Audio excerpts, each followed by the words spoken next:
Vai começar vocês dois, gente. Toda vez. Na paz, Xavier. Ela não quer.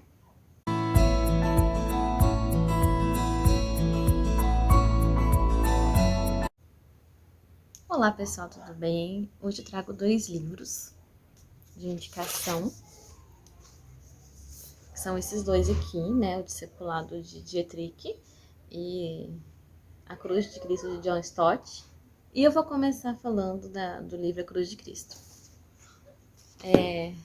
John Stott, ele é um pastor, né? E durante alguns anos ele pastoreou a igreja de All Souls Church em Londres.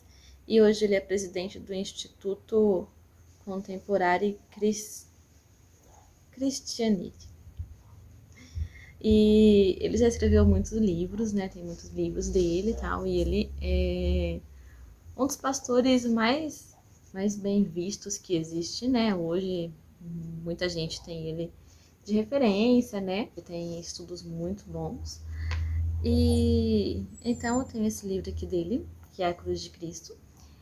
E esse livro aqui, ele vai falar sobre a Cruz de Cristo, assim como diz o nome, né? Então ele vai relatar os momentos que Cristo passou até chegar à crucificação e tal. Ele vai explicar várias coisas, tipo até o significado, o porquê do peixe ser o símbolo cristão, né? Que ele fala bem no comecinho, que isso foi usado durante perseguições. E então o peixe, somente os iniciados saberiam, e ninguém mais poderia adivinhar que é uma palavra, não sei se vai dar para vocês verem, eu não sei ler essa palavra aqui. Tipo, Cheats, mais ou menos, significa peixe, era o acrônimo de Jesus Cristo Teou. Ruel Soter. A gente não sei que língua que é, enfim. Jesus Cristo, Filho de Deus Salvador. Onde tinha esse símbolo, as pessoas saberiam que lá haveriam cristãos, né? E faziam reuniões e tal. E ele é um livro muito interessante, ele é um livro que eu chorei muito nele, na parte que ele fala sobre os mártires, porque ele explica a questão do sofrimento de Cristo antes dele para a crucificação, né? Ele fala, você sabe por quê que Jesus Cristo sofreu, né, naquele momento, porque ele chorou, o que aconteceu? Muitas pessoas falam que era pela questão de que ele sabia que ele iria ser açoitado, que ele iria ser pregado na cruz, ou porque ele sabia que iria ser traído por seus amigos, né, deixado de lado. Mas ele fala que não foi por isso mesmo, porque a Bíblia exalta mártires, né? As pessoas que morrem pelo nome de Cristo, né? Que isso é uma honra, você morrer pelo nome de Cristo. Então Jesus, ele não iria sofrer por causa disso, né? De se entregar ali, né? Ele veio para isso mesmo.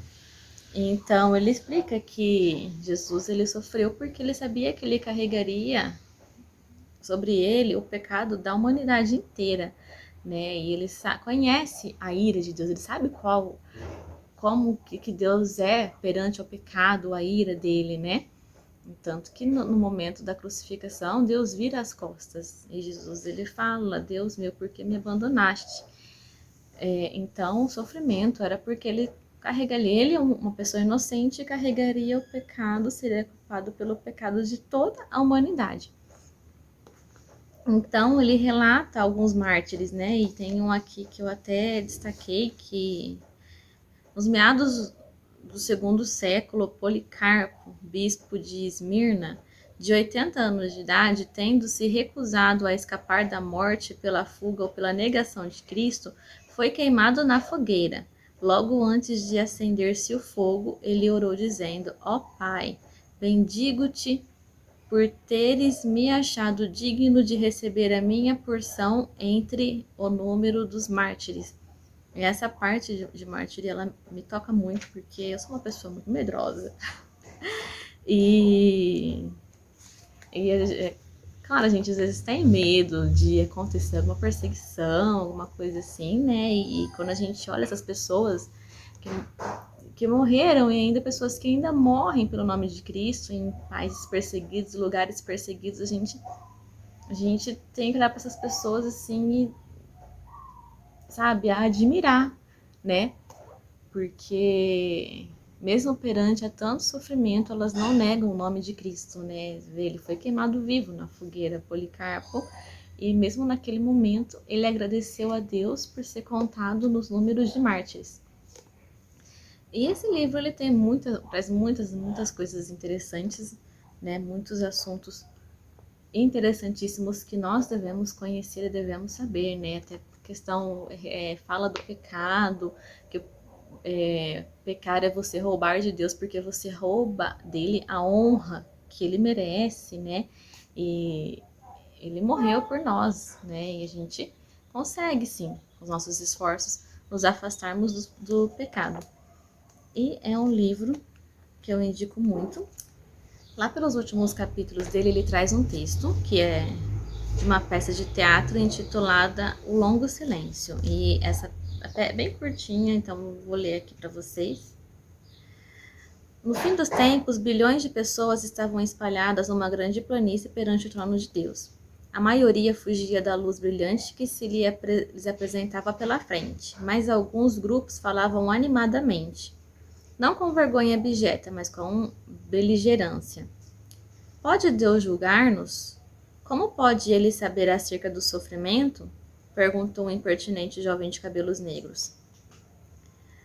Ela rasgou a manga da blusa e mostrou um número que lhe foi tatuado num acampamento de concentração nazista.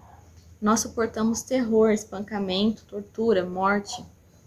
Em outro grupo, um rapaz negro abaixou o colarinho.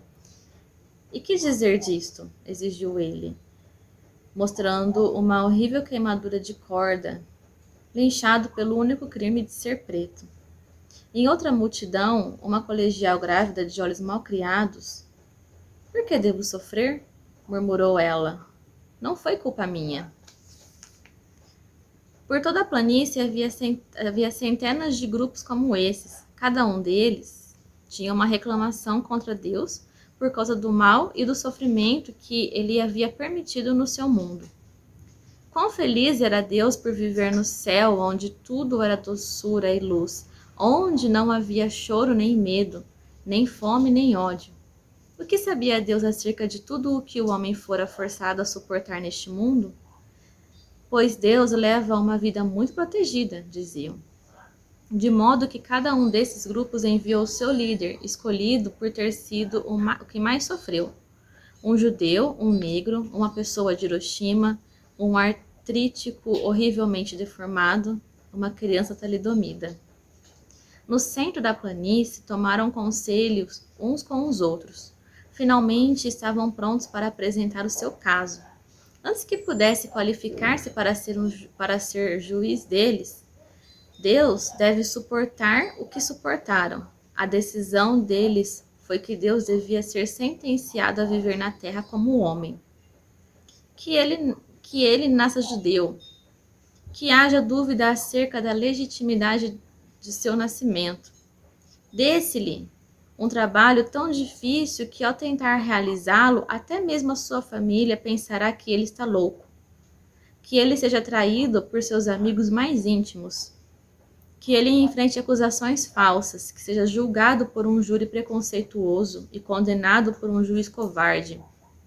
Que ele seja torturado. Finalmente, que ele conheça o terrível sentimento de estar sozinho, então que ele morra. Que ele morra de tal forma que não haja dúvida de que morreu, que haja uma grande multidão de testemunhas que comprove.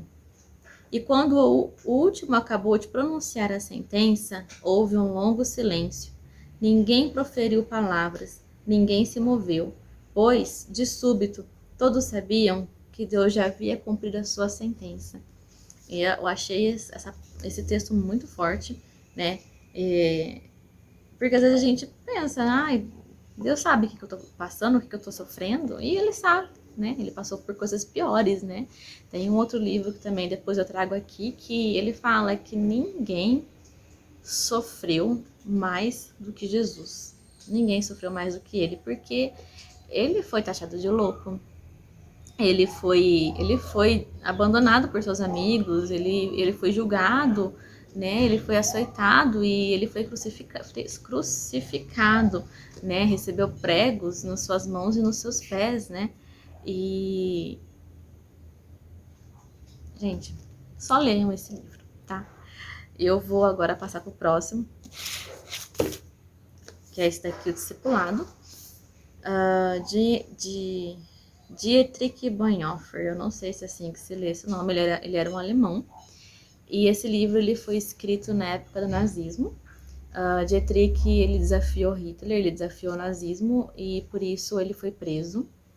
E ele passou tempos na prisão. Nesses tempos ele escreveu vários livros. Um desses livros é esse, o Discipulado, e depois ele foi para um julgamento injusto, que ele não teve direito à defesa, e ali ele foi condenado à morte. Então ele foi morto pelos nazistas. E esse livro ele vai tratar do discipulado, né? O que é o discipulado? O que é ser um discípulo?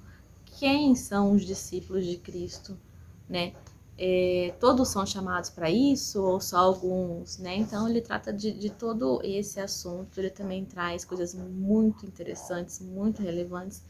Tem algumas partes no livro que às vezes você não vai concordar, né? Assim como eu, mas isso é normal. Ele era uma pessoa, ele tinha as ideias dele, mas a maior parte desse livro é totalmente relevante, principalmente para pessoas que têm trabalhos com igreja e tudo mais, para pastores, para entender melhor sobre o discipulado. E ele também eu aprendi muito com esse livro. Ele é todo bonitinho, ó. Ele tem a orelha, ele tem essa lateral aqui vermelha, as páginas amarelas, né? Uma diagramação bem bonita. E ele vai fazer um estudo sobre alguns capítulos de Mateus, um estudo muito bom. E ele vai te ensinar a ser um discípulo, a como ser um discípulo, a você ver. Se você exerce o seu discipulado, né? É para isso que nós estamos aqui, sermos discípulos de Cristo. E ele é um livro muito bonito também, tá? Nele eu não chorei, porque ele já é um assunto diferente da cruz de Cristo, né?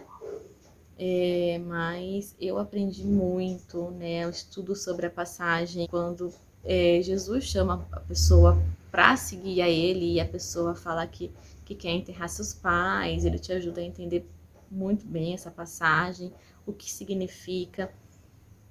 E é muito importante todo mundo ler esse livro, principalmente quem tem trabalho. Quem tem trabalho em igreja, quem é pastor, quem trabalha com algum departamento, e eu indico muito, tá? Então são 2 livros aqui de indicação para vocês. Eu não vou falar muito do livro Discipulado, assim como eu falei da Cruz de Cristo, porque os assuntos são conversados de maneira diferente, né? Esse daqui ele vai tratar mais sobre Cristo, né, sobre Jesus, sobre a crucificação, e esse aqui vai tratar de discipulado, que é, como eu falei, que é ser um discípulo, né, e te explicar sobre isso, porque nós devemos ser discípulos de Cristo. E essas são as indicações de hoje, eu espero que vocês tenham gostado. E procurem esses livros, tá? Se vocês têm interesse, vai atrás, compra, porque vale muito, muito a pena. São livros que as pessoas realmente precisam ler. E é isso por hoje, um abraço para vocês e até a próxima.